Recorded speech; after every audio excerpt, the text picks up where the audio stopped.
Bible कहती है प्रभु यीशु मसीह अपने चेलों को, कौन से चेले? 3 चेले। कौन से 3? पतरस, याकूब और यूहन्ना, उन्हें पहाड़ पे लेके गए।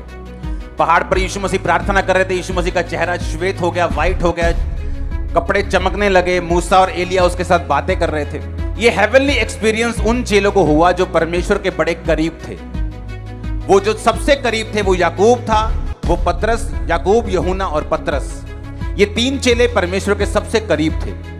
अगर परमेश्वर ने जब औरत को, जो 12 साल की लहू बहने वाली औरत को चंगा किया, और जब यीशु मसीह उस रास्ते से जहां से 12 साल की उस लड़की को भी हील करना था और जीवित करना था, तो भी अंदर सिर्फ यही 3 चेले गए थे। बाकी 9 चेले और बाकी जो लोग थे वो बाहर रहे थे।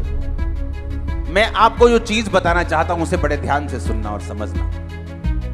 जब ये सारी घटना हो रही थी और प्रभु यीशु मसीह पहाड़ पे थे और ये सुपरनैचुरल एक्सपीरियंस चेलों के साथ हो रहा था, और जब वो वापस आए तो बहुत से लोग खड़े थे यीशु मसीह का इंतजार करने के लिए।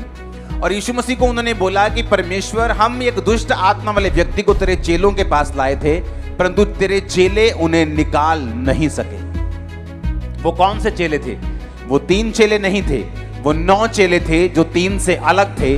वो 9 चेले जिन्हें परमेश्वर बड़े काम करने के लिए साथ नहीं लेके जाता था, छोड़ के जाता था, वही 9 चेले उन दुष्ट आत्मा को निकाल नहीं सके। आप मसीह लाइफ में देखते हो क्रिश्चियंस को, विश्वासियों को, कुछ विश्वासी हैं जो बड़े आनंद के साथ जी रहे हैं, कुछ सेवकाइयां हैं जो बड़े आनंद के साथ और जुम्बश के साथ और विक्ट्री के साथ चल रही हैं, लेकिन कुछ लोग ऐसे भी हैं जो फ्रस्ट्रेशन के साथ चल रहे हैं, जो खिजाहट के साथ चल रहे हैं, जिनकी लाइफ में वो नहीं हो रहा जो बाकी बड़े चेलों की लाइफ में हो रहा है, जो पतरस की लाइफ में हो रहा है वो उनकी लाइफ में नहीं हो रहा। और कारण परमेश्वर नहीं है, कारण वो लोग खुद हैं। जब बाइबल कहती परमेश्वर ने चेलों से कहा कि लोग मुझे क्या कहते हैं, कहते परमेश्वर, कोई कहता है कि तू यूहन्ना है, कोई कहता है तू एलिया है। पतरस को परमेश्वर ने पूछा, तू मुझे क्या सोचता है, मैं कौन हूं? उसने कहा, तू जीवते परमेश्वर का बेटा, तू मसीह है। परमेश्वर ने कहा, इस बात के कारण मैं तुझ पे अपनी कलीसिया बनाऊंगा और तुझ पे अधोलोक के फाटक जो होंगे वो प्रबल नहीं होंगे, क्योंकि ये बात तुझ पर मांस और लहू ने नहीं परंतु परमेश्वर की आत्मा ने प्रकट की है। हालेलुया।